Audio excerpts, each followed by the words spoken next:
Shalom Aleichem, Erev Tov. We are continuing in the writings of Rabbi Yosef Messas, Mashash, in honor of his Azkarah, which was last night and today.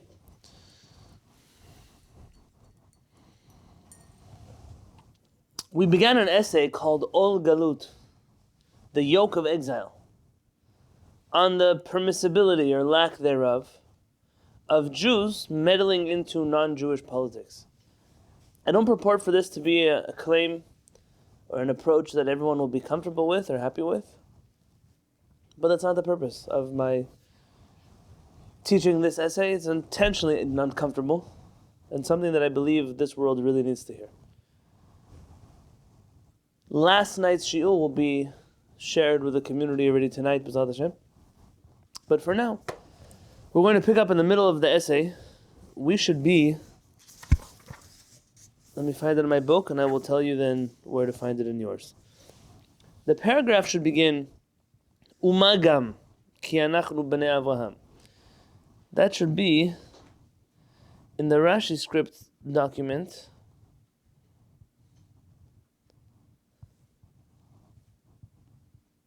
on page 10 of the PDF, in the middle of the page.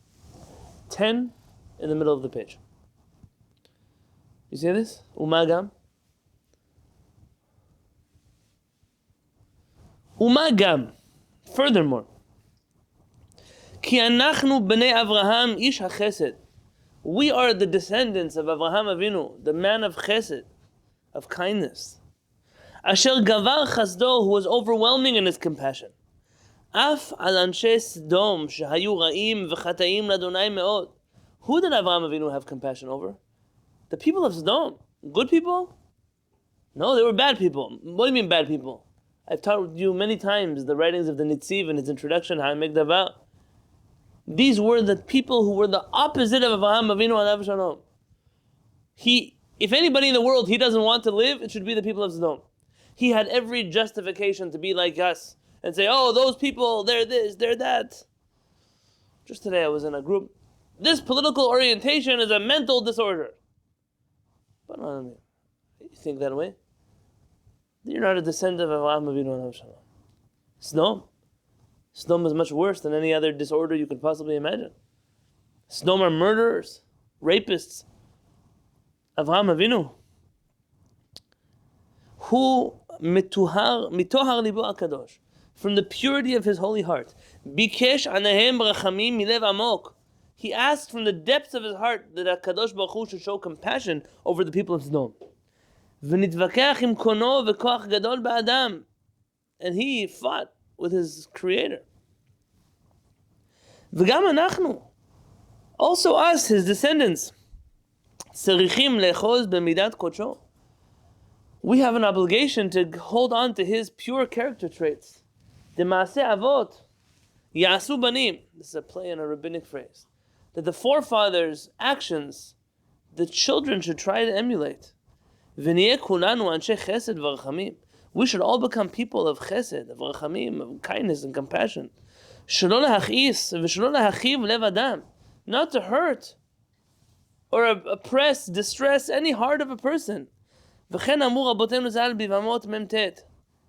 this is something very important. There are so many things, politically, ideologically, religiously, you don't agree with other people about. It doesn't make a difference that you don't agree with other people about those things. What makes a difference is exactly how you approach those people. Are you approaching them as a descendant of Avraham Avinu or not? With compassion. Someone tells you that what you're saying to them hurts them. It doesn't make a difference if they're right or they're wrong. It doesn't make a difference if you think that they're right or they're wrong. Your words need to be words of chesed. Shelosha simanim yesh b'Yisrael. There are 3 signs of the Jewish people. When you check a fish to see if it's kasher, you check it has fins and scales. An animal to know it's kasher, it has to ma'ale gerar mafris parsa. What does it mean? Chew its cud and have split hooves. How do you know if a Jewish person is Jewish? They have these 3 character traits. Rachamanim, they're compassionate. Baishanim, they're humble. Gomlei chasadim, very good, Achana. They do chesed. Umashma pashut, and so it's obvious from here.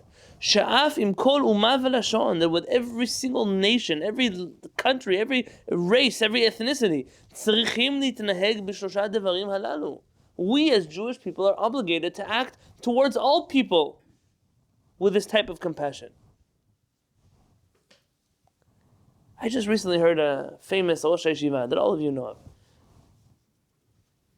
speaking about the Hispanic community in racist terms. And the saddest part of it all was, aside from him not even caring, he didn't even realize, in his world, what he was saying was completely fine. Meaning, if you would ask him, are you a racist? No, I just speak like everybody else does. There are rabbis whose books you have on your shelves, Baruch Hashem, not on my shelves. The things that they said about other ethnic communities in the United States. What about Am Yisrael? What about our compassion, our chesed, our rachmanim, baishanim, gomlei chasadim? V'chen tziva alenu hamelech Shlomo. Shlomo hamelech commanded us, bin pol oyivcha. That's the proper nikud. Al tismach. And the downfall of your enemy, don't rejoice. That's in Mishlei, chapter 24. Your enemy. Who's your enemy? Right now we win a war in Israel against people who try to kill us. Don't rejoice. When I said that last time, they quoted the Gemara in Megillah. There's a famous Gemara in Masechet Megillah that Mordechai was happy when Haman fell. And Haman, who clearly knows Tanakh well enough, tells Mordechai, doesn't it say, when your enemies fall, do not rejoice? What does Mordechai tell him? It's not talking about you. It's about Jewish people. Not about you. Let's see what Rabbi Yosef Messas reads in that Gemara. Shlo ba'u la'afuke ela Haman, shehu mizaro shel Amalek. Like my wife said. The only person you could rejoice over was Haman. Haman is a descendant of Amalek. Amalek doesn't need to exist. Kamo shemfurash sham, like it says there. Shemordechai tzaddik haya medaber with Haman. Who was Mordechai saying the law doesn't apply to you? He's saying to Haman. V'amar le b'zeh lashon, aval b'ditchu lo. But about you guys, no. Not about Goyim, but about Amalek. B'ditchu. Dahainu ba'amalek v'zarot dafka. Aval sha'ar ha'umot, but the other nations of the world. The koshaken. Shazeh hazman, says Rabbi Yosef Messas, how much more so the non-Jewish nations of this world? You have to understand that many, many chachamim, the non-Jews of yesterday, the pagan, sun-worshipping, children-sacrificing, blood-drinking nations of yesterday, that we did everything we possibly could to stay away from. Our chachamim viewed the goyim of this generation, of this world, to be in a completely different ballpark than those people. They're not the pagans of yesterday. They're refined goyim. Some of them even believe in HaKadosh Baruch Hu the way we believe in HaKadosh Baruch Hu. You have to update your frame of reference every once in a while. He says, Shehem ma'aminim be'elecha. The goyim of nowadays believe in one God. Rabbi Yosef Messas is living among who? Among Muslims. The Muslim, right? He wrote about Christian. We have that on Shiur. He's living among Muslims who are believers in one God. V'dai shehem shavim b'zeh Yisrael. It's obvious. If it's obvious to Rabbi Yosef Messas and it's not obvious to us, then something is wrong with the way we were educated. It's obvious that in this regard of not being happy in their downfall, the Muslims that we live amongst are just like Jewish people. V'chen matzinu b'Yishaya. We find in the prophet Yishaya, chapter 16. Here's a big problem why people don't study Tanakh. Because if you study the writings of our prophets, then Orthodox Judaism flies out the window. Because it can't function. The social norms, I don't know if they're normal, but the social norms that have been created, the social abnorms, they can't possibly function in a world that is dominated by a Tanakh. Yeshayahu Navi listens. Shitanabeh al mapolet Moab. He's talking about the downfall. He's prophesying about the downfall of Moab. Vayad do'eg u'mitzta'er. If you look at the writings of Yeshayahu, when HaKadosh Baruch Hu is saying prophecy over the destruction of Moab. Who's Moab? Moab are the nation that's trying to kill us. Evil people. V'amar, and he says, Al ken me'ai leMoab b'chinor yam, v'kirbi lekir chares. He says, my innards are mourning. They're crying out over Moab. My insides are being concerned with the fate of Kir Chares. Kir Chares is the enemies of the Jewish people, connected with Moab. V'chen amar Yirmiyah, Memchet, and Yirmiyah in chapter 48 says, Al ken libi leMoav kachalalim mihemeh. My mourning, and my heart is crying out over Moab. V'chen Yechezkel, the prophet Yechezkel, chapter 27. Nasa kina al tzor. He cries a kina. A kina is a eulogy, a song, a eulogy in song. Who does he cry over? The people of Tzor. Where's Tzor?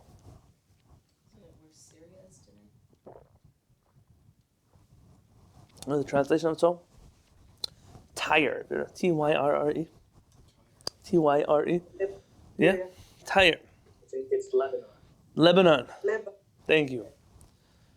He says, look, V'ayen ba'akedah. Look in the Akedah. What is the Akedah? Don't tell me they're sacrificing of Yitzchak. What's the book called Akedah? I'm sure they teach it in all the day schools in which you send your children.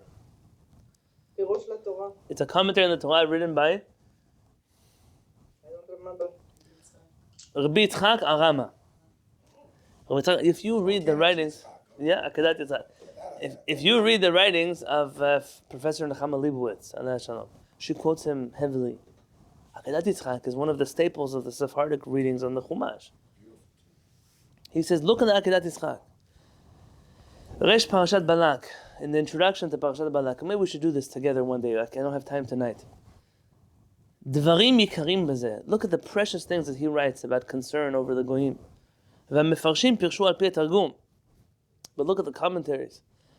Then all the commentaries in the Chumash are influenced by the commentary of Onkelos, the translation of Onkelos. V'delo kipshuto shel mikra. And they ignore the bare meaning of the text. And the main truth there in the Chumash is like what Akedat Yitzchak wrote.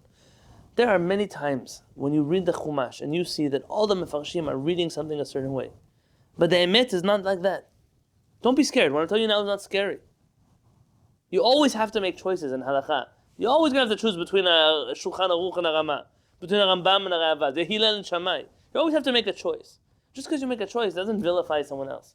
It just means that you must reach the truest conclusion of the text that you're reading right now. Then very often we find that Mefarshei HaPshat, those commentaries that read things according to the Peshat, are outnumbered by those who refuse to read the text according to the Peshat. Peshat, they always say the simple meaning of the Chumash. It's not simple. If I told you that you could spend your whole life studying the Peshat of the Chumash and never finishing that study because of its depth, I'm not sure you would believe me. Everyone reads Pshat as translation, and then let's jump into Kabbalah right away. I don't know what they're doing. Pshat is not simple. Pshat is what the text means. Translation is not what the text means. And most of the time, translation is already a drasha. Translation is already some kind of commentary that's being forced onto the verse. Pshat is to truly appreciate what's actually written by the creator of the universe. It says Rabbi Yosef Messas that Parashat Balak is read correctly by Akedat Yitzchak. You want? Read him. Now, from what I remember, there is a copy of the Akedat Yitzchak in English, translated by Rabbi Eliyahu Monk. Rabbi Eliyahu Monk, I don't know if he's still with us. Could be he passed away. But he translated many, many commentaries in the Chumash. There's a large critique on him, on his translation style, not being so accurate. Rabbi Eliyahu Monk, I've never analyzed his translations in an academic fashion, but what I can tell you is his whole idea was not to translate things literally, because when you translate things literally, they become cryptic, but rather to translate the gist of everything. And he was able to translate many, many, many books because he didn't get stuck on the intricacies of the language and instead gave you the ideas of what they were writing. And so if you want to see that Akedat Yitzchak, you can also find him in English. Yes, it may not be a word-for-word translation of Rabbi Yitzchak Arama, but it's going to be good enough. He died in 1981. Passed away. Yeah, 1981, of course. Yeah, I just got a set of his for the Beit Knesset. Rabbeinu Bachia and the Chumash. I just got it here. I just haven't had a chance to put it on the shelves yet. So. Along with talk about the shot, the diction, how you read the Torah, how you pronounce it, how you write it. If you have that clarity with it, so much more is revealed than if you just kind of mush it out or sloppy with it. Do you know how often you can find mistakes in commentaries when you notice that they've misread a verse because of the lack of understanding of the Hebrew language or the incorrect reading of a Ta'amim or something like that. It's not, everyone can make mistakes. It's simply, it means that much more when you analyze the text properly. And they become codified mistakes. So Rabbi Yosef Messas continues. We're now, I'll find it, on page 11 of the PDF. It says V'yitzchak in big letters. V'yitzchak avinu alav v'shalom. Yitzchak, our forefather of blessed memory. Asa nisayon b'atzmo. He made an experiment on his own. What meaning?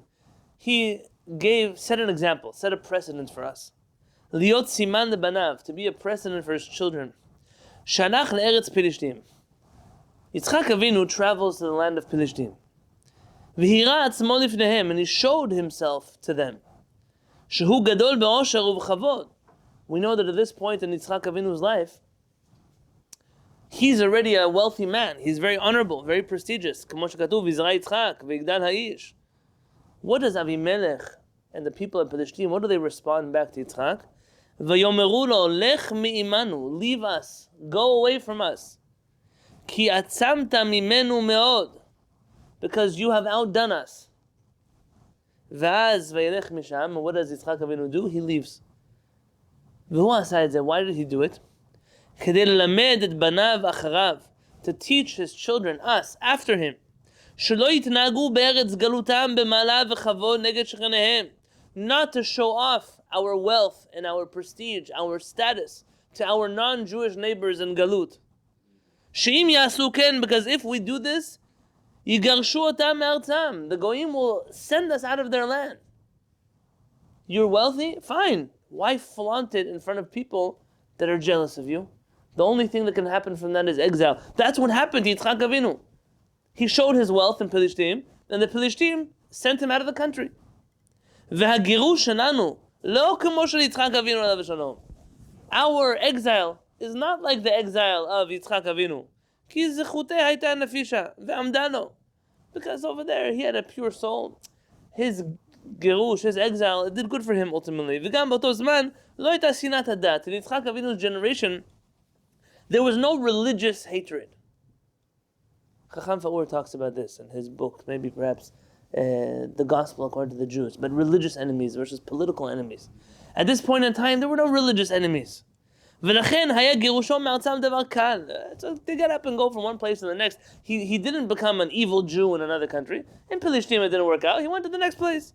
אבל גירושנו חס ושלום, but if we were to be exiled, God forbid, יהיה קשה מאוד מאוד, will be tremendously difficult. כאשר היה בגירוש ספרד. It will be just like the exile of Spain. בטח, certainly. הלא ידעתם? מעל ספרי ההיסטוריה. Are you not familiar with the books of history? Now, Rabbi Yosef Messas is exceptionally well versed in Jewish history. Also in world history. There are letters. There's a 3-volume set of his books, Otzara Michtavim. Just collection of letters that he wrote.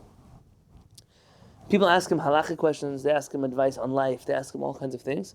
Sometimes they ask him, Rabbi Yosef Messas, please tell us, in the year 1625, who was the king of Poland? And he answers them. Rabbi Yosef Messas was known to be an encyclopedia. He could share with you things that he read everywhere. All of what happened to our forefathers when they were exiled from Spain. And if you don't know, you're not well versed, let me give you a general picture of what happened to us when we left Spain. That exile was most similar to our forefathers when they were exiled from Jerusalem. What does it say about Mordechai? Mordechai ben Yair ben Shim'i ben Kish ish Yemini asher hogla miYerushalayim, was exiled from Jerusalem. Im hagola asher hoglata, that was the exile. Im Yechonia melech Yehuda, the king that was exiled from Yehuda. That exile from Jerusalem was terrible for us. Spain was very similar. Shaya bohereg, there was murder, ve'ovdan, and loss. B'chol minei mitot kashot, all kinds of terrible, cruel deaths. V'isurim ve'onashim, and afflictions and torture and punishments. V'inui betulot v'nashim, and assault of our daughters and our wives. V'dugma achat me'elef alafim. If I will give you one example of thousands and thousands. Odiachem rabotai, I will share with you, ladies and gentlemen. Ki begirush Yehudei ha'ir ha'gedola tolitula. Someone pronounce this word properly for me. in Spain. So when the Jews were exiled from there, Asher b'Sfarad b'shnat Kuf Nun Aleph, Sarafu kama v'chama Yehudim, anashim, nashim v'taf. They gathered together tens of Jews, men, women, children, and they burned them alive. Uverosham, and in the head of them, Rabbeinu HaKadosh, Rabbi Yisrael Nekaveh, our great rabbi, Rabbi Yisrael Nekaveh, Aviv shel Adonenu Harav. Remember which synagogue he's standing in? He's standing in the El Nekaveh synagogue. He said, the father of the rabbi who founded this synagogue that we're in right now. Ima Kadosh, Rabbi Yehuda ben Harosh, Zechuto Yeganu, Amen. They killed along with them Rabbi Yehuda, the son of the Rosh. V'sefer Torah imahem. And the inquisitors, they burned a Sefer Torah together with the men, women, children, and rabbis that they killed that day. כמו שכתוב בספר אור משיחה, ודי בזה. So it's enough of an example, לעורר לבכם, to awaken your hearts. לשמור מאוד נפשותיכם, to protect yourselves. לבל תגרמו לכם ולנו גירושין כאלה חס ושלום. I'm afraid that your political activism will result in this type of fate for the Jewish community here. ואל תחשבו, and don't think for a moment, כי דבר זה נמנע בזמן הזה, that this can never happen in our generation. שהרי עיניכם הרעות בעיתוני הזמן. So just read the newspapers of our generations. מה שעושים לאחינו בני ישראל. Look what they do to our brothers and sisters. ברוסיה, in Russia, Polonia, and Poland, ורומניה, and in Romania, ובפרט בגרמניה, and especially in Germany. ומי יודע מה ילד יום. Who knows what will happen next? בכן אחי, therefore my brothers, שימו לבבכם על דרככם. Pay attention to your actions. הכניעו מעט את עצמכם. Humble yourselves a little. ומתקו את לשונכם. Sweeten the words that come out of your mouth. ולימדו מאבינו יעקב, and learn from our forefather Yaakov. שבבוא עשיו לקראתו, that when Esav came to approach him, הקדים עצמו לתפילה. Our forefather Yaakov, first prepared himself in tefillah, uldoron, and he sent bribery gifts, v'yishtachave lefanav shiva pa'amim, and he bows down, he bowed down to him 7 times. Ukra'o b'shem Adoni, and he calls him my master. V'od amar levanav b'mei harav, and he tells his children, lama titra'u. Why titra'u? What's titra'u? Why are you? What's he worried about them doing? Yaakov Avinu. It's the days of hunger.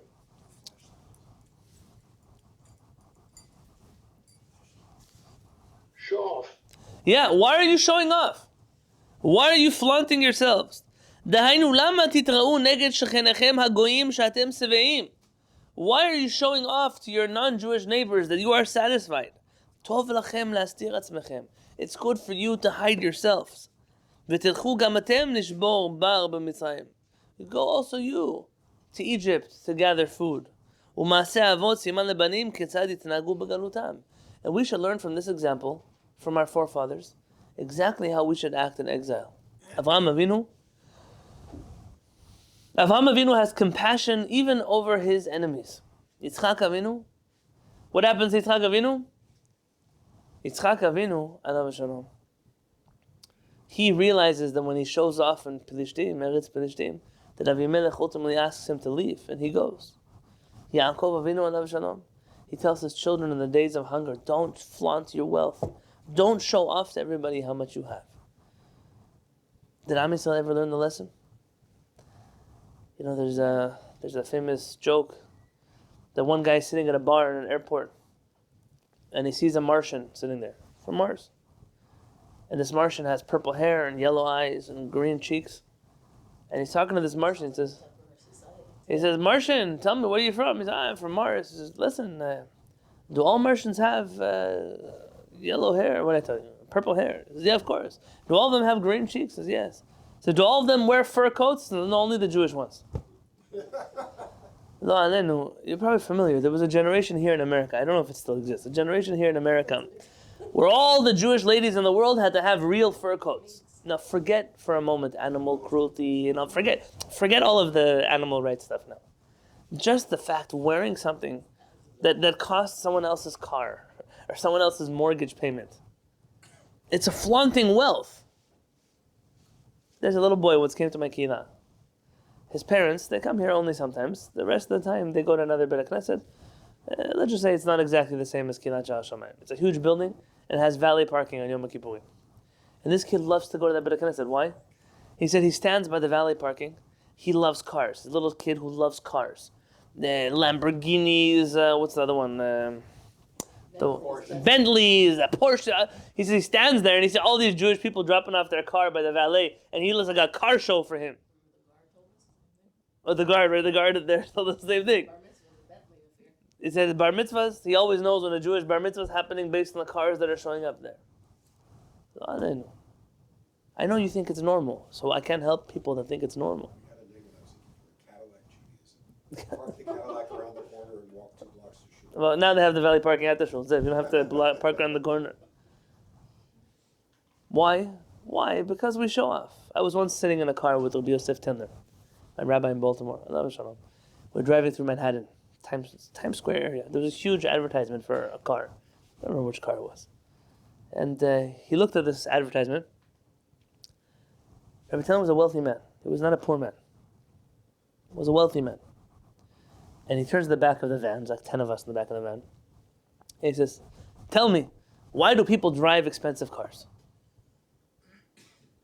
Everyone's quiet. They won't get the answer wrong. So I said, they drive expensive cars because they last for a long time.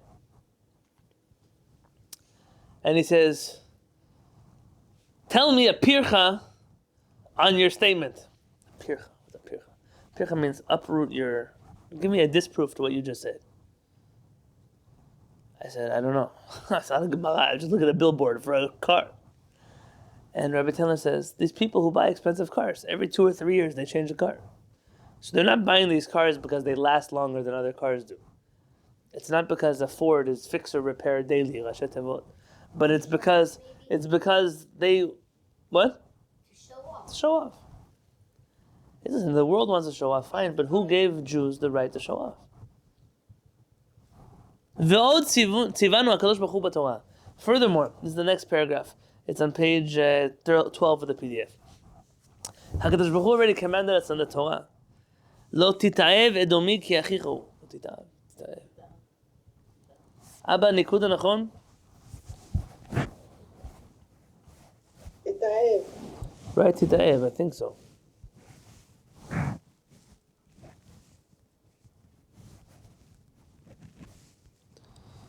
Yeah, titaev, that's right. Lo titaev edomi ki achichahu. Do not despise the Edomite, because he's your brother. This is a mitzvah in the Torah. It's one of the commandments of the Torah. Don't despise the Edomi, because he is your brother. Lo titaev mitzri. Don't despise the Egyptian, ki ger hayita be'artzo, because you were once a stranger in his land. That's a stranger in his land. I was a slave in his land. So what? He gave you a haven. He gave you a place to live. You can't despise an Egyptian anymore. V'digdek b'lshono HaKadosh. The Kadosh Baruch Hu was particular with his holy language. Shelo amar Edom u'Mitzrayim. He didn't say don't hate Egypt or don't hate Edom. Shehem shemot lichlalut ha'umah. Those are general names for the nation. Rak amar Edomi Mitzri. He mentioned individual Edomi Mitzri. B'lshon yachid, in the individual tense.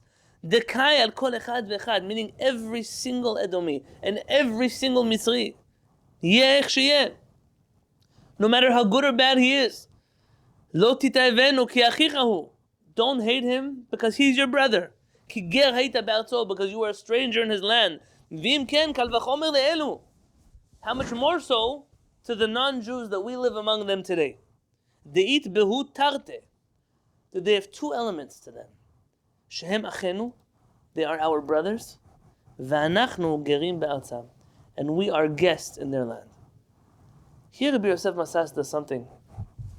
I mentioned to you last night an article from Professor Tzvi Zohar. Rabbi Yosef Messas is waving around a double-edged sword. You see, he's not telling you stay away from the goyim because they're bad. That's what there are other chachamim of that opinion. Don't get involved in non-Jewish politics because the non-Jews are evil.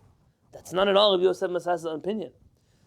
Don't get involved because you're in exile, and respect the goyim because they are your brothers and they're good people. Here it's a new state. It's a new understanding of what is a non-Jew. A non-Jew is no longer your sworn enemy. If the Egyptian I can't hate, and there's reason to hate him, why on earth should I hate other Americans, other Frenchmen, other people that really only want the good of this country? You might not agree with their good, but so what? Here Rabbi Yosef Messas is acknowledging a new type of relationship between Jews and non-Jews, yet still telling you, while maintaining that brotherly attitude, to remember that you're still in exile. It's much more difficult. But this type of nuance is something that you can expect from a Chacham, like Rabbi Yosef Messas. Uma gamata, how much more so now? Sha'asha chatzufa, that the time now is very audacious. כמו שכתבו רבותינו זיכרונם לברכה בילקוט שמות, like our rabbis write in the Midrash on Shemot. Lech ami bo v'chadarecha, this prophet Yeshayahu tells us, go my nation and hide in your homes. B'sha'a shata ro'eh ha'sha'a chatzufa, when you see that the times are tough, they're turbulent, lo ta'amod kenegdah, don't stand and fight them. Ela ten lamakom, the Midrash says, give it space. הסתכלו בי כביכול כשראיתי השעה חצובה בעוונותיכם נתתי למקום. HaKadosh Baruch Hu says, learn from me, that when the times were bad, I also gave it space. נאמר, השיב אחור ימינו, וכל מי שעומד כנגד השעה. That's Enecha, by the way. Enecha, it says that we held back from our enemies. וכל מי שעומד כנגד השעה נופל בידה. And anyone who fights against the times will ultimately fall to those times. וכל מי שנותן מקום לשעה. And anyone who steps back and lets the time do its part, השעה נופלת בידו. Ultimately, you will outlive those turbulent times. Ad kan leshon midrash. That's the end of this. Midrash is telling you something here. It's not telling you to back down from your stance. It's not telling you to submit yourself to the waves that are floating around in the world right now. But it's telling you, don't fight them. If right now the world is fighting this crusade, just step back. Give it its space. You'll deal with it, and the next Yivul won't be here anymore. But not now. Not now. This restraint is a behavior that Rabbi Yosef Messas spoke about earlier in this essay. The Jewish people clearly have a hard time with this type of restraint. But that's a flaw on our end, not a good thing. Ve'od yesh hamon psukim u'ma'amarim. He says, and I have dozens of psukim and rabbinic teachings, hamedabrim b'inyan zeh, which speak of this. V'dai ma she'iganu ata lichvodchem, and it's enough already what I've told you. B'chen achai v'ami, my brothers and my nation. Shim'u v'techin nafshechem. Listen to me, and you will survive. Al titarvu b'inyanei hagoyim. Mix out of the non-Jewish people's business. Ubazet yeshvu betach, and through that you will dwell securely. K'mo shekatav ish ha'elohim, like the man of God said. Who's ish ha'elohim? Moshe Rabbeinu alav shalom. V'yishkon Yisrael betach badad. The Jewish people, it's in Devarim, chapter 33. The Jewish people will dwell securely alone. Dahainu ematay yishkon Yisrael betach. Shanan v'shanev. When will the Jewish people live securely, quietly, in tranquility? K'shiyeh badad, when he'll be alone. V'lo yita'arev b'shum inyan. Stay out of business that's not ours. Begaluton, our exile. V'chen lahavdil, and differentiate. Amar Bil'am b'seder hayom. Bil'am said, Hen am levadad yishkon u'vagoyim lo yitchashav. There's a nation that shall dwell alone and will not take into consideration the nations of the world. What does it mean? Dehainu shelo yiten af machshavto b'nei hagoyim, ki zeu shvacho v'tifarto v'hodo. That even our minds we're not going to meddle in. Even in our own, in our hearts, we're not going to meddle into the political affairs of the non-Jews around us, because that is our praise. Our praise is that we're good guests. Just like a good guest comes to your home. I once had a guest come to my house. They stayed in my house for Shabbat. I went to the Beit Knesset early. And my wife stayed home for a little bit. She worked a long week. And this lady who was staying in my house, she decided it's time for her already to go to the Beit Knesset. She didn't like that my wife was still in her room. So what did she do? She walked right into my wife's bedroom, opened two doors. Two doors, again, the bedroom, and got her out of bed. What kind of crazy person goes into your host's bedroom and gets you out of bed? If you want to go, go. What are you mixing in over here? You invite someone, the famous story about the guest. He's invited someone's house to the community for Shabbat. So after Kiddush, he goes home with the host, and the husband comes home, and he looks at his wife, starts screaming at her. She starts screaming at him. They start getting so mad. Suddenly what the husband does, He sees the table set. He takes all of the food and throws it out of the window. The wife says, yeah, that's what you're going to do. She takes all of the plates and the cups and she throws them out of the window. And the guest says, yeah. He takes the table. He throws the table out of the window. They both look at the guest. They say, are you crazy? What are you getting involved? He said, no, I thought we were eating lunch outside. What kind of guest is getting involved in his host's business? So it happens it does happen all the time. But there's many people that have given up on the mitzvah of achnasat ochim for reasons like this. There are bad guests in the world. They've locked the gates for the good guests. That's the words of our Chachamim. Na'alu deltot. They've locked the gates for. It's like the people who borrow money. There are people who borrow money and return it. People borrow money and steal it. The people who steal the money, they make people not want to lend other people money. And that means the good people lose out because the bad people don't do the right thing. Says Rabbi Yosef Messas, our praise as the Jewish people is wherever we go, we try to do good. We try to do good and we never get involved in the political affairs of other nations. By the way, there's a reading of one of the Rishonim, I don't remember right now who, one of the Sephardic Rishonim, V'yakom melech chadash, a new king rises up in Egypt. There's a machloket in the Talmud, what does it say? V'yakom melech chadash. Either it's really a new pharaoh, or the same one who forgot Yosef. This chacham, I want to, maybe it's the Barbanel, I don't know what to tell you off the top of my head right now. He writes that here could have been in Egypt a political revolution. There was a new king, there was a coup. They overthrew the previous pharaoh. And now there's a new one. And why did the new one hate the Jews so much? He hates... No, I saw Chacham Yosef on the Haggadah. No. This Chacham says the Jewish people are always loyal to the government, to the kings. They don't get involved. They don't lead revolutions. They don't. And this new king knew that no matter what the Jews were showing him, they still were loyal to the previous pharaoh. And because of their loyalty, he fought against them. It's very interesting because as you look in history, many revolutions have been led by Jews, involved in Jews, things that don't belong to us. That only waves of anti-Semitism followed, those type of involvements in other people's countries. Exactly what I'm thinking about. Rabbi Yosef Messas writes. Shadal, actually. Who? The Shadal, Shlomo. Yeah. Tato. He said the Ramchal's grandson or something. I don't think he's that connected to the Ramchal. He's somewhere in the family. What did he say?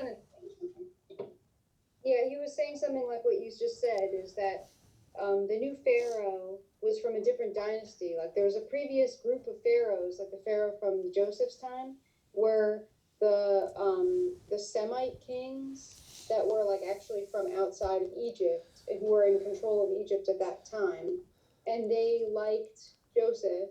And they didn't mind so much that Yosef was, a Semite like them. But when the Egyptians, like the native Egyptians, took back power and started, the new dynasty of their own kings, they conveniently forgot about Joseph, meaning that they wanted to try to put down the Hebrews because they were loyal to the previous, dynasty, the Semite king. Interesting. By the way, I think you can find Shadal on Sefaria nowadays. If I'm not mistaken, I think there's some. Thank you for sharing that. We're now in the middle of page in the PDF in the Google Classroom. Me'ata. The bottom of page. What page is that? 12. Me'ata. From now. Na'aleh al-maftir. Let us go to the maftir. Pasuk achron shel haftarat hayom. The last pasuk of this week's haftarah. Remember, he was speaking here in the Beit Knesset. Not this week, obviously. Higid lecha adam ma tov. I'll tell you, son of man, what is good. Where is this verse from? Hagid lecha adam ma tov.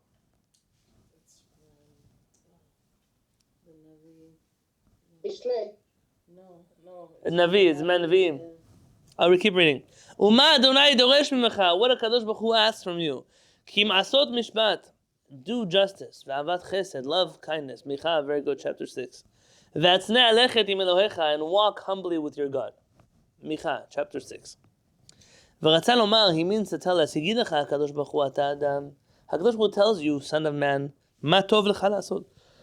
Let me tell you what is good for you to do. ומה אדוני דורש ממך, what הקדוש ברוך הוא is demanding from you, כי אם עשות משפט, do justice, שהוא מצוות התורה, fulfill the מצוות of the Torah. ובכללם, and including that, שתשמור משפטי העיתים, to follow the laws of the times. What does that mean? Et lefazer reglecha achutza vet kenos otam habayta. To know when to spread your legs wide, and meaning to scatter in public, and when to bring yourself back at home and to stay silent. What's he paraphrasing here? I read it to you on Shabbat 2 weeks ago. Yeah. Where? Kehillat. There's a time. There's a time to gather in, there's a time to spread out. To know, people have to know when is the time for us to be involved. He's telling you to do kindness with all human beings, no matter who they are. You get greater reward for showing chesed to the enemy, more than to your friends. Because you have to fight your yetzer hara to do good for your enemy. But to do good for your friend, you don't have to fight your yetzer. And anything that you have to fight your yetzer, ultimately the reward is greater. And furthermore, yesh bo revach gadol. There's a great reward. Sheme'apech oyev le'ohev. Because you turn your oyev, your enemy, into your ohev. Likely, if you read this in an Ashkenazi pronunciation, it all sounds the same anyways. But if you're saying oyev and ohev, they're two different people. One is a friend and one is a foe. And if you show kindness to your foe, ultimately he will become your friend. But the third part is even greater. Walk modestly with Hashem your God. Even when you do mitzvot, be humble. And how much more so with our physical realities. Stop showing yourself all the time in public. Because just your presence in the street will cause all kinds of fighting and problems. And therefore, my nation, I'm so grateful to HaKadosh Baruch Hu that I can work most of my day either from inside of the Beit HaKnesset or home. I don't see people. And if I see people, it's only our Kehillat. If it's not our Kehillat, it's only Am Yisrael. Only Am Yisrael. If I'm seeing non-Jews, it's good non-Jews, the best of the non-Jewish world that I can find. Good people come through here. Zachiti. I don't imagine my job was to go sell newspapers in the street corner. All the things you'd see, all the people who see you, what's it? Yado bakol, v'yad kolbo. What's it? His hand is in everything, but everyone's hand is also in him. There are people that there's nothing private in them anymore. Everything, their whole self is in public. The whole world knows them. Sometimes I see these celebrities, people that care. This celebrity, he drank this food, he wore this clothes, she wore this outfit. Who cares? I never understood the people who watch the royal wedding. Who cares what the royal wedding does? Who cares? I mean, didn't we declare independence here on the 4th of July many, many years ago? What are you still watching the royal wedding for? But what can I tell you? The people, now what's the problem though? People are jealous. They wish that people would do that to me. I also want paparazzi. I also want people to take pictures of me. That's what the people are telling you. I want the camera guy to follow me around all the time. You know, my wife's a Rebbe, the stolen Rebbe. When he goes places, he goes all kinds of eccentric places. He's a very interesting individual. I'm not a chassid of his, but from what I know of him and my pleasant experiences in his presence, he goes everywhere, to museums and to air shows and to all kinds of things. It's a very worldly Rebbe. So when he goes to a museum, he'll actually pay people not to film him or take pictures. He doesn't like pictures. He'll never pose for a picture for you. He doesn't like that. He's not the guy. When I went to kiss his hand, I tried to kiss his hand once at the beginning. He pulled his hand away. At the end, I took his hand to kiss it again. He said, listen, we're not from those Rebbes that like when people kiss our hands all the time. There are some people, they crave this attention. He said, Am Yisrael, it's very good for us not to crave the limelight. It's very good for us to not be that person who's walking around all the time, interviewing for the news. Once we had here an incident, I'm governor, and the news came, and they wanted to interview me. And by the way, people say, oh, he won't interview with Shabbat. I'm not connected to Shabbat. Even if it was Monday afternoon. Now I was also with the Attorney General. They wanted me to speak there. I spoke in private, but in public, let somebody else speak. I'm not interested in the whole world. It's better that way. You might not appreciate it or accept it, but not everywhere do you have to stick your nose. And therefore I'm going to conclude this will be some Messas. With the blessing of the Haftarah. Tzur kol ha'olamim. This Tzur kol ha'olamim, it's in the blessing of the Haftarah, no? The rock of all ages. Alechem, or maybe all the worlds. Alechem ve'alenu sitra, should protect us. V'kem bechem uvanu mehera. It's a rhyme here. And he should fulfill in us speedily. Nechamot nevi'av b'safa b'ura. We should experience clearly the fulfillment of the words of his prophets. Ki el ne'eman hu. El ne'eman is also part of the blessings of the Haftarah. He's playing here on words. Bechol dibur v'amira, with every word and saying. V'ismach Tzion bevaneha. That's also from the Haftarah. And he should cause the Jewish people of Tzion should be happy with her children. Uv'binyan bet bechira, with the rebuilding of the Beit Mikdash. V'ishlach lanu malacha besora, and may he send us the messenger of good news. Im tzemach David yotzienu ma'afna leora, with the descendant of David, may he bring for us the flowering of our redemption. Az neshev betach al havodah v'atorah, and then we could finally dwell securely and study Torah. V'nekadesh Shabbatot u'moadim ki mitzvat Adonai bara. And may we then have the time, the patience, the freedom to observe Shabbat and mitzvot properly. B'chayechon u'vyomechon, in your lifetime and in our lifetime. U'v'chayeh dechol bet Yisrael, in the life of all of the Jewish people. Umat tehoah, the pure nation. Amen. And here Rabbi Yosef Messas ends off his speech to the Jews who are celebrating too much the victory of Mr. Leon Blum becoming the first French Prime Minister. There's a second essay here, which I'm not certain that we'll do.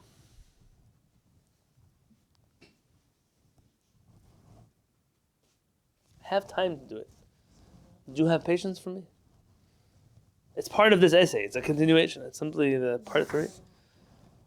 If anyone needs to go at any point, feel free to go. I'm going to read for my camera. Od nidrashi ma'kahal b'Shabbat Pinchas. The Shabbat Pinchas, I was asked again by the community, Lochiach od b'Shaar bat rabim al inyan nizkar, to speak again about this matter. Lefi shebayom shlishi shachar, because the following Tuesday, Chal 14 Juliat. I don't speak French. How do you say July in France? In French? Yeah, July. Let's say July. Okay. It's the 14th of July.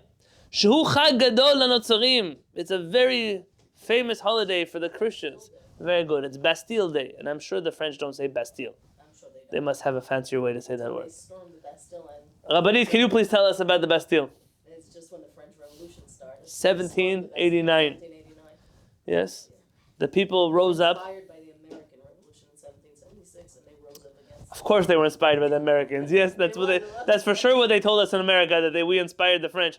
By the Americans, what do? We essentially wrote a fancy paper telling the British people to go home. Yes, but in France, it was a real deal. They really destroyed a whole castle over there to free the prisoners. It was a handful of prisoners that were inside, but they freed those prisoners. And this day, Bastille Day, the 14th of July, is celebrated, he says, for the Christians, meaning for the Frenchmen. This was a very famous holiday. By the way, there are states here in the United States that also celebrate Bastille Day because they have French influence in them. There are countries around the world that celebrate Bastille Day because of their connection with France or other such things. It's a very famous holiday where they celebrate in the street. It's the national day in France. And they celebrate in all the cities and the squares. Hanashim, Vanashim, Vatav, men, women, children. And it's important again to tell the children of Israel not to mix in there. And if people mock you for not being so involved, not being too patriotic, that's okay. You should hear your insults and be quiet. Uvchen, and therefore, biyom Shabbat aniskal, on that Shabbat day, kodem motzat sefer Torah shacharit, before we took out the sefer Torah shacharit. Now you should know in the Sephardic community, there were a few minhagim about when the rabbi gives the derasha. Most Sephardic communities, the rabbi spoke before Torah reading. So they would pray shacharit, and the rabbi would speak for an hour, maybe 2 hours, and then they would do Kehillat Torah and Musaf, and everyone go home. In other Sephardic communities, the Chacham would speak after the Haftarah before Musaf. In many communities, we did that for a while. In many communities, we speak already by me, I speak at the end. Why? If anybody needs to run away, they can run away. That way they don't get stuck there. And then we don't get stuck without a minyan for Kaddish or minyan for this. But used to be that people used to come for the derashot. And he says, so he spoke then, Chazarti al kol batei knesset. I went to all the synagogues. V'dibarti mehem devarim k'tzarim v'nimrasim. And I spoke very clear, concise words. בבית הכנסת של אדוננו הרב, אחר ההפטרה נשאתי את המסע הזה, and afterwards I unloaded this burden, meaning I shared this speech. In Mishlei it says, אוזן שומעת, a hearing ear, ועין רואה, so I'm right now in the bottom of page 13 of the PDF. אוזן שומעת, big bold words. A hearing ear, ועין רואה, and a seeing eye, אדוני עשה גם שניהם. HaKadosh Baruch Hu made both of them. Rabotai, ladies and gentlemen, Hamikra hazeh, this verse, Nidrash po Tlemcen, was already spoken about here, in this city of Tlemcen, Bevet HaKnesset Haidu'ah, in the famous synagogue, B'Shem Al-Gasalin. I don't know exactly what the right pronunciation of that word. Ze 443 shanim. Exactly 443 years ago today, in this Bet HaKnesset, this verse was taught. What happened 443 years before 1936? We're talking about the 1500s? The exile from Spain is 1492. So this is when the Chachamim of Spain find themselves in Algeria. And they gave this derasha on these words, he says. Haya hagarush shel ha'ir hagedola Castilla. The famous city of Castilla was sent into exile. By the way, in Morocco in general, North Africa, there were a few different subgroups. We kind of confuse them all together. You had essentially what we call the Mista'arvim. They were it's not fair to call them the Arabic Jews. They were not, but they were the Jewish people who had been in Morocco for a very long time. So for example, my family and our tradition has been in Morocco since the destruction of the Beit Mikdash. Yeah, my mother's family is originally a Ben David family, and they claim their heritage to be from the family of David HaMelech. Agoyim, they live in a little village called Agoyim. Now, they used to always say, yeah, we were the royalty of the Jewish people. One day the Mashiach comes, you're going to choose royalty from us. My grandmother, she raised my mother her whole life telling her, in Morocco, I was a princess. I was a princess. Everybody in Morocco was a princess. You know, everybody was and then once, many years later, after my mother had already grown up, she was a teacher in a school, she took her kids in Israel on a field trip to the Israel Museum, or the Diaspora Museum. And on the wall, in the exhibit of Morocco, is a picture of my grandmother, Chana Biton. And it says underneath, the princess of Agoyim. And finally we realized she wasn't making it up. Somebody from our community. Paulette from our Kehillat went to Morocco, and she showed me pictures of the places she visited in Morocco. And one of the places she visited, I said, wait, turn back the picture. She turned it back. So what's my grandmother doing in your phone? My grandmother's picture is on display in the museum that she went to visit in Morocco. Yeah.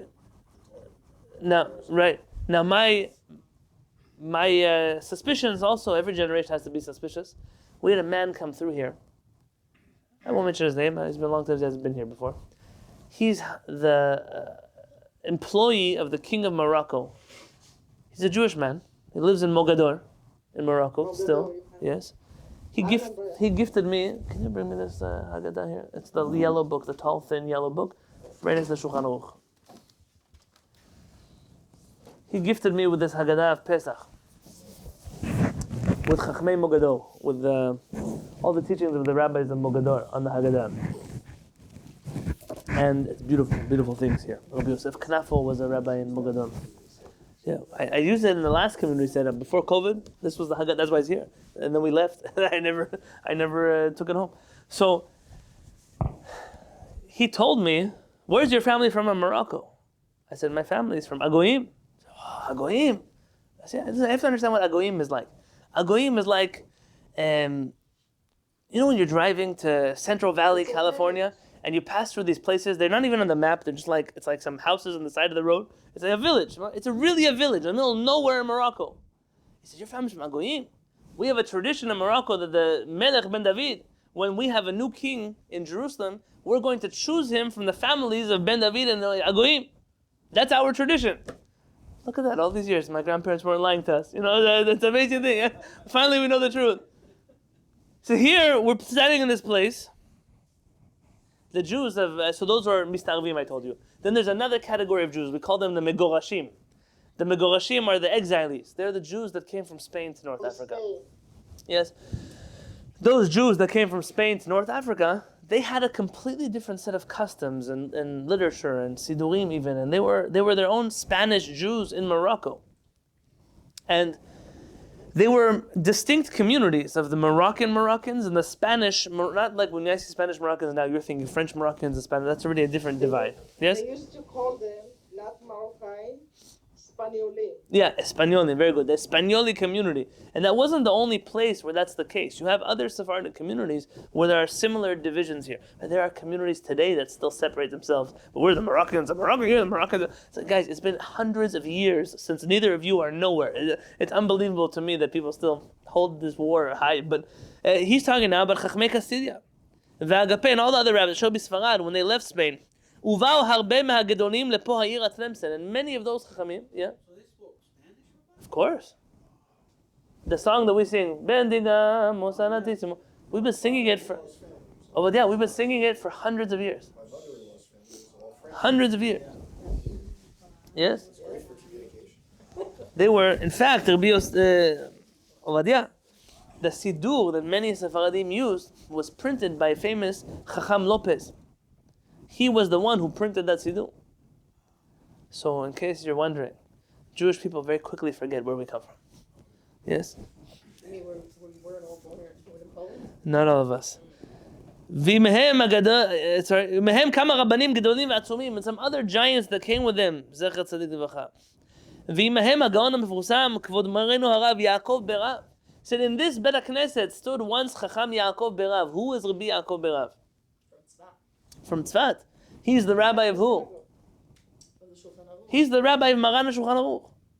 Rabbi Yosef Karo is his student. Rabbo shel Maran HaKadosh. V'imo harav HaGaon, harav Yaakov Kinu. Now it could be that this name is spelled differently than I'm familiar with. I tried looking up Rabbi Yaakov Kinu. I didn't get a chance to get to my encyclopedia. My preliminary searches, I didn't find enough information to be able to share any great stories about him. ודרשו בבית הכנסת הנזכר בשבת ראשונה לבואם. And they spoke in the Bet HaKnesset, the first Shabbat, that they came from Spain to Tlemcen. ונושא דרושם היה מקהלס. And they spoke about this pasuk from Mishlei that I just mentioned, about the ear and the eye that see. כמו שכתוב בספר עומר שכחה על הכתוב הזה, like it's written in the book עומר שכחה. ובקונטרסים כתב יד. And in some handwritten manuscripts, מצאתי כדברים האלה. I found these exact words. Someone had written down the speech they gave here 443 years ago. Rabbi Yosef Messas often, he had a lot of access to handwritten manuscripts in different places. And the things that he wrote down in his books are the only sources that we have left, because those books were either burned or they were stolen or they were damaged over the years. That we have, Baruch Hashem, snippets of manuscripts that Rabbi Yosef Messas shared with us. So this is what it says. V'zeh lashonam. This was the words of Rabbi Yaakov Berav and Rabbi Yaakov Kinu. Uvachu b'chi gadol. They were crying, tremendous crying. Hem v'chol b'nei Kehillat, them and all of the community. V'chol kahal ha'ir, and the local, so the community that was exiled and the local community. V'udiu b'kal am, and they spoke publicly. Ki amei ha'aretz hayu sibba lechol ha'raot. It was the ignorant Jews that caused the Spanish Inquisition. Ki lo ratzu liot min ha'ne'elavim. Because they didn't want to be from those who were mocked and oppressed. Rak yeshivu el chorfehem cherpa. Every time they were anti-Semites, these Jews felt the need to stand up and fight with them. V'lo yadu ki mavet v'chaim biyad halashon. They did not know what it says in Mishlei, that life and death is in the hands of the tongue. V'lo ratzu l'keim amar hanavi. They did not want to fulfill the words of the prophet Yeshaya, who said, Lech ami, go my nation, bo b'chadarecha, go to your homes, usgor daltecha ba'adecha, and lock the doors behind you. Chabi kimat rega, wait for just a moment, hide for just a moment, ad yavor zam, until the anger shall pass. And rather, hayu holchim b'shvakim u'varchovot b'vigdei meshi v'rikma. They would go and flaunt their wealth in public in Spain with fancy clothing. V'adei zahav v'chalai chatem. That is a pasuk in Mishlei 25. Atzvar neshem b'vnotehem. They were wearing all kinds of gold ornaments. They flaunted their wealth in public. Their wives and their daughters. By the way, there's a Pilio Etz writes that the Abarbanel, his name is really Abravanel. Abravanel, they say about him, that the way his family got that last name, I don't know if it's historically accurate at all, but the lesson to say a true one, is that his wife, she was so wealthy, she would walk in public with her fancy clothing and her jewelry. And the ladies would tell her, bravo, bravo, bravo, look, you're so wonderful. And because of that, they named them Abravanel. That was where the name came. I mean, the mocking of her was what gave them the last name. If it's true or not, it doesn't make a difference. They say never let the facts get in the way of a good story. Ad sheba lehem hatzara zot. They didn't listen to the rabbis until this happened to them. Nehergu, they were killed. V'nisrifu, and they were burned. V'nishlu, and they were robbed. V'harbe hemiru tov bera, and many people gave up good for bad. What does that mean? They gave up good for bad. They exchanged the good for the bad. They could have just lied low and stayed in the country instead of being thrown out.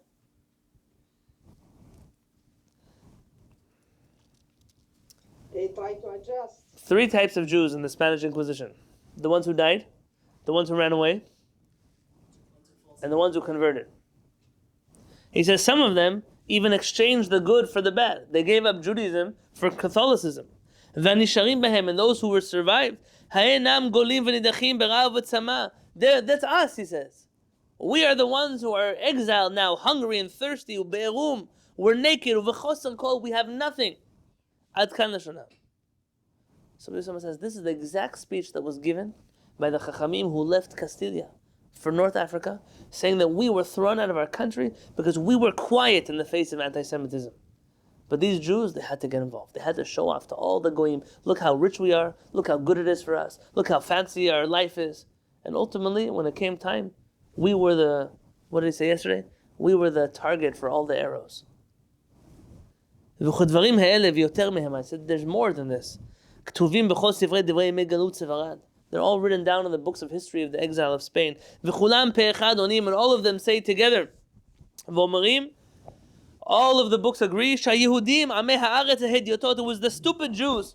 Not the Chachamim. They were the reason for the downfall of the Jewish community. And they revealed the secrets their brothers were hiding. The Chachamim were keeping things to themselves, but these Jews had to flaunt in public. And our rabbis say in Masechet Bava Batra. Now he has one word here different than what I have in my Gemara, but it could just be a mistake, or it could be a different text. Amar Rabbi. Rabbi says, who's Rabbi?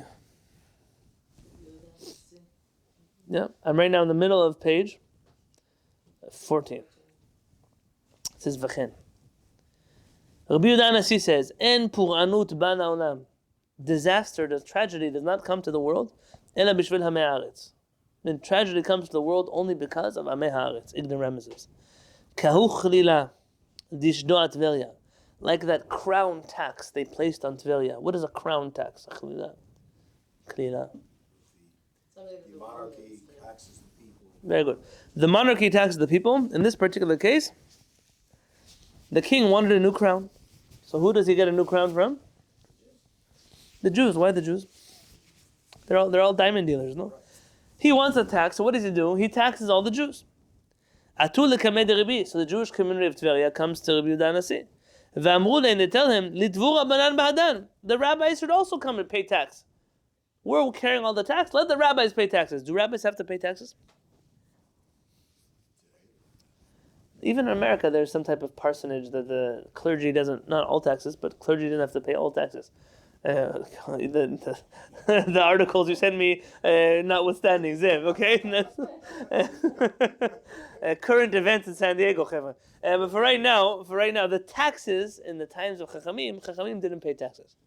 I was once with Rabbi Peretz, he was going to the post office. There was a long line. He stood for 3 seconds and, I'm not standing in line. Why? Why not standing in line? Because min hadin, Rabbi Peretz doesn't have to stand in line in the post office. He has to go to the front. So he said, if I stand in line, all the people who are standing in front of me in line, I'm causing them to do an avera. Let me just get up and go. Amar lehulo. He says, no, the rabbis are exempt from tax. What do they tell Rabbi Yehuda Anasi? Oh, the rabbis are exempt from the tax? Arukinan, so we're going to get up and run away. Meaning, like the word arik. We're going to be AWOL. We're going to run away. We'll desert. What do you mean we'll desert? What's going to happen if they leave Tveria? There are going to be a lot of people to pay tax. Yeah, we're not going to have to pay. Rabbi, you'll have to pay tax. Amar lehu eroku. Go. I don't care. Eroku. Arku palgehon. Half of them left. Dalyu palga. Now there's half of the Jews that left, stayed in Tveria. Atu hinhu palga kamed Rabbi. Dalyu palga means that the Romans, they lowered the tax by half. They saw half the Jews left, they lowered it. So only half a tax you have to pay now. Atu hinhu palga kamed Rabbi. Half of the community now comes to Rabbi Yehuda Anasi. אמרו לי, לטבי רבנן בהדן. Now the rabbis need to pay taxes with us. אמר להו, no, rabbis don't have to pay taxes. Arokinan, we're going to desert you. Arokum, get out of here. Akukuhu, all the Jews left. Pashu koves, except for one guy who was a launderer. He did laundry. He was the local dry cleaner. Not the money launderer, just a launderer. Shadia choves. What do the Romans do? They put all the taxes on the one guy who was left. Ara koves. So what did the launderer do? He ran away. Paka kelila. What did the Romans do? They said, fine, there's nobody to tax. We're ignorant. We're canceling the tax. There's no more tax on the Jews. Amar Rabbi, so says Rabbi Yosef Messas, now you see, that tragedy only comes to the world because of Amei Haaretz. If they would have stayed, and they believed in HaKadosh Baruch Hu, nothing would happen. The Amei Haaretz thought that they would get out of the tax by running away. Instead, they left us the whole city of Tveria, and we didn't have to pay a tax. So Amei Haaretz are always the ones who lack the vision of how to deal with things, especially with government. Rabbi Yosef is invoking this message for a reason. Even from a superficial reading here, you can see this may be some kind of miracle that they got rid of the tax. Once you read this in the same vein that I've been speaking about politics, says Rabbi Yosef Messas, pashut ubaru, it's simple and obvious. It was a natural occurrence. Because the ignoramuses, they would flaunt their wealth in front of the Romans. And they built beautiful houses. And they were flaunting their wealth in front of all of the neighbors that were the Romans there. Umilbashim karozanim. What are rozanim? We find this in Tanakh many times.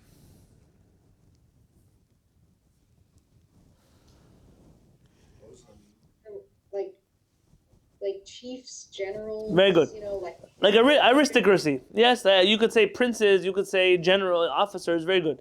They're like under the kings. Yes. Vim ken hem shegamu legzerat hamelech la'asod onezer zahav mishubatz be'avnei chefetz. They're the ones who caused the Roman emperor to want a golden crown with diamonds. Ki natan ena b'mamonam, because he saw how much money they had, and he wanted some of it. When they came to Rabbi Yehuda Hanasi, they wanted the rabbis to donate also. He didn't want. They thought they were going to scare Rabbi Yehuda Hanasi. We're going to run away. Everything's going to fall on the rabbis. Rabbis don't want to pay taxes? We'll stick it to you. Run away. Half left. And once the king heard, he said, listen, if half the Jews left, I only need half the money. So the remaining half came to Rabbi. And they said, listen, hey, the rabbi should pay. And when he said, no, they're not going to pay, they also ran away. And all were left with this poor launderer. But he was still the wealthy Jew in town. He was the only Jew left, but he was the wealthiest guy in town. And he would brag in front of everybody how wealthy he was. So the Roman emperor said, hi, fine, you're so wealthy, you're going to buy me the crown. And when he ran away, they got rid of the tax. He forgave the tax. Why?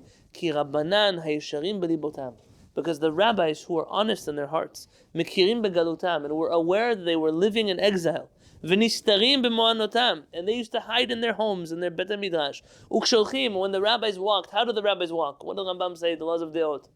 How does Chacham walk in the street? With a lowered head. Holchim berosh kafuf, with a lowered head. Uveguf rafuf, and with a weak body, not full of pride. Ka'avna kameh mareh. They walked in front of the Romans like slaves walk in front of their masters. And they knew that the Romans would mock them, but they didn't answer back to the mockery of the Romans. And because of that, the Roman emperor didn't touch them, because he viewed the humble Jews as people that he didn't want to hurt. Remember the chicken from yesterday? If you show yourself to be a sick chicken, they won't eat you. They'll take care of you. They'll feed you. They'll give you medicine. Then they'll eat you. But now, That's why we should He gives him medicine, yo, anyway. the sick chicken. He doesn't eat medicine, so you die with the medicine. La pollo enfermo. Yeah, that's what I'm saying. הרי לכם רבותיי. Oh, yeah, I'm okay with my Spanish. It was good. Yeah. הרי לכם רבותיי. It's a good class though. I like him. So now you see him, gentlemen. גאוות המוני עם. או גאות המוני עם. והבל פיהם שאין בו ממש. The arrogance of the stupid Jews. שמשיבים חרפן דבר, who always talk back to the goyim. היא הגורמת תמיד רעה לעצמם ולכל הקהל. They're the ones who cause bad to the community. ואדרבה, to the contrary, טוב להם למתק לשונם. They should learn how to speak correctly. ולהשיב חרפם דברים טובים. How do you answer back our enemies? In a nice way. It's very hard. People fight, and you keep a calm voice. And I'm not good at this, so don't look at me for an example. You fight, yeah, that's true what you're saying. They want you to get mad, but you're speaking to them so nicely. It's very hard to argue with a person. It's very hard to argue with a person who doesn't get mad. We can even get the goyim to stop hating us. We can turn our enemies to our lovers. Like one of the famous... a militz is not a poet. He's a person who makes quotes. Today would be the guy who makes all the memes. A meme. Yeah, a meme maker. The original. Says this man, I'm always perplexed by those who use their money to buy slaves. But nobody buys masters with the sweetness of their tongue. People spend a lot of money for all kinds of things. Giving people respect and therefore being in their good grace doesn't cost you any money. Just be nice to people and they'll be nice back to you. The book Dale Carnegie wrote, Harab Peretz always summarized it in one word, kavod. Give people respect, they'll respect you back. What's a bit, wait, you're disrespecting me? I'm not looking at you. I'm not. This whole attitude, people need to be respected. You respect people with nice words, ultimately it'll pay back. Now here Rabbi Yosef Messas does something I don't think I've ever done with you. He quotes his father. Rabbi Yosef Messas lost his father at a very young age. He didn't really know him so well. At least he knew him but didn't learn much from him. He was a young boy. And later in life, Rabbi Yosef Messas, who lived a miserable life in his youth because he was the main breadwinner and he wasn't so good at that. He tried to do all kinds of things to make money for his mother and his siblings. Ultimately, he ended up being a sofer and writing. And finally, after many years, he was a little more financially secure. He went to his mother's attic to go take all the handwritten manuscripts of his father and publish them as a book. His father never published a book in his lifetime. And he saw that most of the pages had water damage, and those that were not water damaged were eaten by insects. And he published a book called Nishmat Chaim. I have it at home. I have 2 copies at home, in 2 different editions. Nishmat Chaim, all the teachings that he collected from his father, some of them he went to all his father's friends, people that knew his father. You know my father, please tell me something he taught you. And he would write them down and he put them in the book. Then there are many paragraphs. In the middle of a beautiful old drasha, it says, and here the moth ate the paper, or here the water spilled and we have no more. Then there are many such papers there in that book. It hurt him till the end of his life, but he quotes here something he heard from his father, that when the Nisi'im, when the princes of Israel dedicate the Mishkan, everyone comes to dedicate something. What happens? B'derech halata. He said it's not the pshat. This is just a thought on the parasha. Shitchil b'Yehuda v'siyem b'Naftali. It starts with Yehuda and it ends with Naftali. Ki Yehuda gur aryeh gibor b'kravot. Who is Yehuda? He's blessed to be like a lion. What is a lion? He's a mighty warrior. V'Naftali, who's Naftali? Who? Ka'ayala shelucha. What's an ayala shelucha? A deer, a beautiful place. Like a deer that's running, it's let loose. She'en la shum koach v'shum gvura. That deer has no strength. A deer against a lion. Who wins a deer against a lion? Sometimes Elchanan asks me, Abba, a black mamba and this type of alligator, who's going to win the war? I have no idea what a black mamba is. So this one, Elchanan, between a lion and a deer, who's going to win? For sure the lion, yes? What's the strength of the deer of Naphtali? Is his mouth. He calmed everybody with nice words. He was the one who turned enemies into friends. And that's why the Mishkan is dedicated last by Naphtali. Acharon Chaviv, the most beloved one. because his words of calmness were so much greater, were greater than the warrior spirit of Yehuda. Like Shlomo HaMelech writes in his wisdom, here this is either a mistake Rabbi Yosef Messas made, or he's quoting two verses and not telling you that he's quoting two verses. Listen, often when you quote Pesukim, there are many Pesukim that sound the same and you kind of quote them together. These are two different Pesukim in Mishlei. They follow each other, so it's nothing major. Ma'aneh rach yashiv chema, that someone who answers calmly, gently, will turn back anger. That's in Mishlei 15, verse 1. And then in Mishlei 25, verse 15, v'lashon raka tishbor garim, in a soft tongue, a soft speech, can break even the strongest bone. Meaning, gentle speech, they call it today. My sister-in-law was once here visiting me. Kira, she should live and be well. All my sister-in-laws are amazing, but Kira has a special wisdom to her. She was here. There was a situation that happened outside of the Beit Knesset. She bought me a book, not for me, but for us. There was a man that was here that was potentially dangerous for the Kehillat, and so she got a book called A Non-Violent Communication. To know how to get a person who technically could be dangerous, how to speak to them in a very gentle way, so as not to trigger their violent tendencies. It's an art to know. You have police officers or social workers that are trained when someone's trying to commit suicide, standing on the edge of a bridge. You can't just say, "Hey, get down or I'll shoot you." That's not going to help. That doesn't work, right? It's good you're a tough cop. But it's the police officer who knows, or the social worker, tell me about your mother, tell me about your son, tell me about something you like. They know how to speak things to them that help them decide to come down. Let me hold you, I'm going to take care of you. And whatever it's going to be, they know how to say those things. That's exactly what Shlomo HaMelech is talking about. As Rabbi Yosef Messas ends the essay in the following. Vani hatzair mosif batavlin. And I, the young one, I'm going to spice it up a little more. Shim en becha koach lashiv yomei noam b'metek lashon. That if you're not able to speak calmly and gently, at least be like a deer. Run away. The deer doesn't stick around to talk to you, it just runs away. Like the prophet says, go hide somewhere. You're a Jewish person. You don't know how to shut up? So just run away. Just don't get involved. Don't answer it. Mishlei, over there it says, and then it says, to answer a fool. It says, don't answer a fool like it's foolishness. The pasuk then continues that you should answer a fool according to his foolishness. There's a famous Ashkenazi Chacham, Rabbi Ezel Charif, what's his name? Itzchak Charif, yeah. But they call him also Ezel Charif. He said that you shouldn't answer a fool according to his foolishness. But if you're going to answer a fool, at least answer him like a fool. Don't answer him like a wise man. Don't waste wisdom on a fool. Answer him sometimes like an idiot. That's an important midah to have. They say that my wife taught me once, never argue with a fool, because ultimately they will drag you down to their level and beat you with experience. That's a fool, he has ma'alot. Don't get involved. Listen, and let it out the other ear.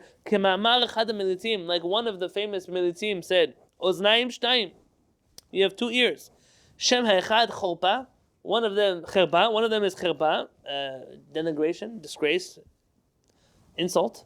V'shem hashanit orpa. And the other one is orpa. Meaning that one ear's job is to listen, the other ear is to let out. There's the faucet, and there's the drain. When it says Ya'arov kamatar, where is the Ya'arov kamatar likri? Hazinu HaShamayim v'adaber, right? May my words drip like dew. Shehu hatafa v'horada, kamo shadav sham Rashi v'Ibn Ezra. Rashi and the Ibn Ezra both right there that it's dripping. You let things come in one ear and drip out the other ear. So in, out. Like you have on the camera, audio in, audio out. The camera is not his job to get involved here. You do the same thing. And that's exactly what we could say about what we started off this essay with. Kasher piresh oto kvod morenu harav Yaakov Kinun, like Rabbi Yaakov Kinun wrote. V'lo mitamo levad. And not only that, Kihu pirush ozen shomat. That's what it means. There's a Mishlei that says there's an ear that hears. Ratzal Omari means to say ozen achat hayta dai le'adam liot shomat. One ear is enough to hear. You don't need two ears. V'chan ayin achat. You only need one eye. What do they call the guy with the one eye? Cyclops. Thank you. V'ach Adonai asar gam shnehem. But HaKadosh Baruch Hu gave you two ears and two eyes. Kedei liyapot et hatzura. Why? Says Rabbi Yaakov Kinun. In order to make people beautiful. Imagine if you had one eye, and one nose, and one mouth, and one ear. Where do you put your ear? Where are you going to put your ear? HaKadosh Baruch Hu wanted you to look good, so He balanced you out a little bit. You ever saw Picasso? With the fur coat or that.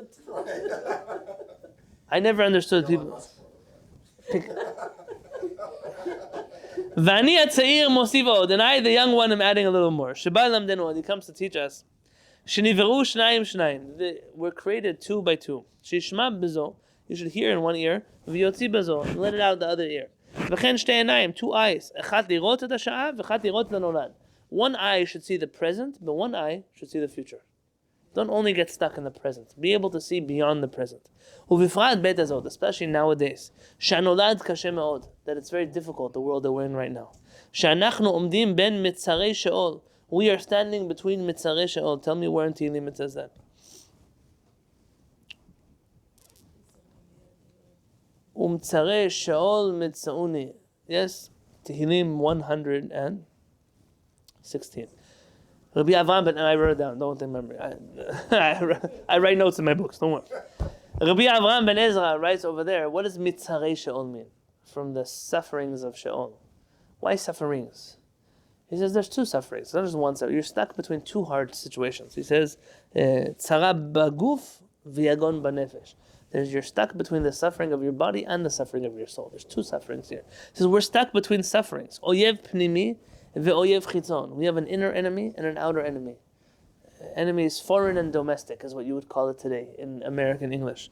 Asher b'siba kol shehi. Then for no reason, yitzu min artikam. These enemies can be triggered and rise up.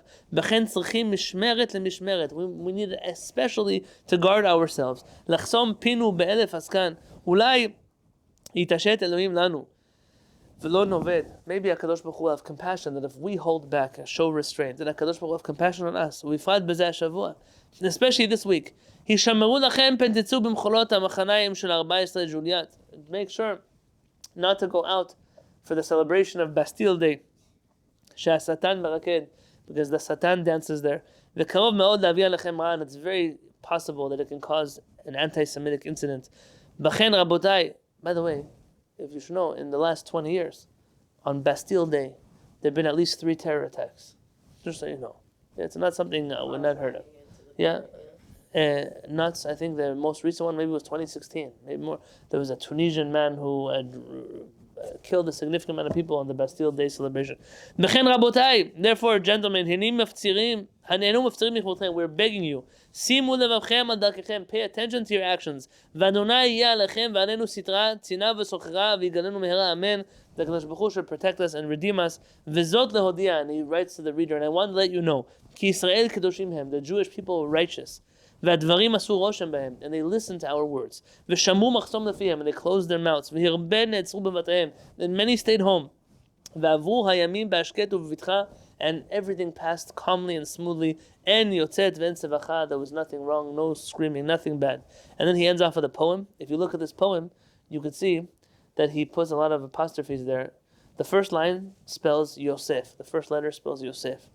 The second line spells Messas. The third line spells Hatzair, the young one. And the last one spells Avdecha, your slave, your servant. He writes, Yachid v'nora segulatcha pedeh. The one and only mighty one, please redeem your chosen people. Miyad seir ish sadeh.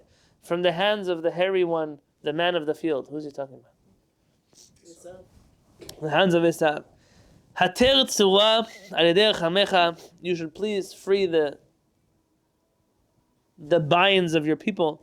Aseh b'schut dat kevodecha. And please, in honor of your respectable faith, do on behalf of the Jewish people. We read here a very, very long essay the last 2 nights of Rabbi Yosef Messas. And I don't feel the need. I believe all of you are intelligent enough to understand what to do with everything that we read. It has been my policy since we started Shiviti, and it will always remain this way. That so long as we are in Galut here, I don't believe that we must or should get involved in anything that has to do with the politics around us. When I see Jewish communities get swept up in Republicans and Democrats and immigration, anti-immigration, healthcare, no healthcare, this policy, that policy, abortions here, abortions, whatever the craziness of the time is. Am Yisrael should listen to these words of Rabbi Yosef Messas, and I've recorded them tonight and last night for public service, So that anytime someone brings something up, we'll say, go to this playlist and listen to this video. The reason, Am Yisrael, we don't belong here. They do us a chesed by having us here. We are proud to be citizens of America. We do good for this country whenever we can. But one thing we won't do, we're not going to be the guests who take the table and throw it outside. That's already rude. And if you don't agree, that's fine. You don't have to agree. But the policy of the Beit Midrash is that Am Yisrael is, we're split up as it is. There's no reason why in the Beit Knesset we must marginalize an already marginalized people. We're already split up between so many different things. Now you want to add more to our separations? Whatever you feel you need to do as your civic duty, you do. But inside of your Kehillat, at your Shabbat tables, at your Pesach Seder, where the Shekhinah is hovering over your table, Chusu anafshechem. Have compassion on your souls, if not on your souls, the souls of your children, not your children and my children. Allow us to be here in tranquility for as long as possible. And every Jewish guy with a kippah on, every Jewish lady with a Magen David necklace, who thinks that she can represent the entire Jewish people, the whole canon of Talmudic literature, they can speak on behalf of all of Am Yisrael. The only thing they are doing is damaging us. And I believe this across the charts, in all directions. It's not a popular opinion, but you didn't come here for a popular opinion. Until then, I wish you all a Laila Tov. God willing, we'll see you on Thursday in Bezrat Hashem Yitbarach.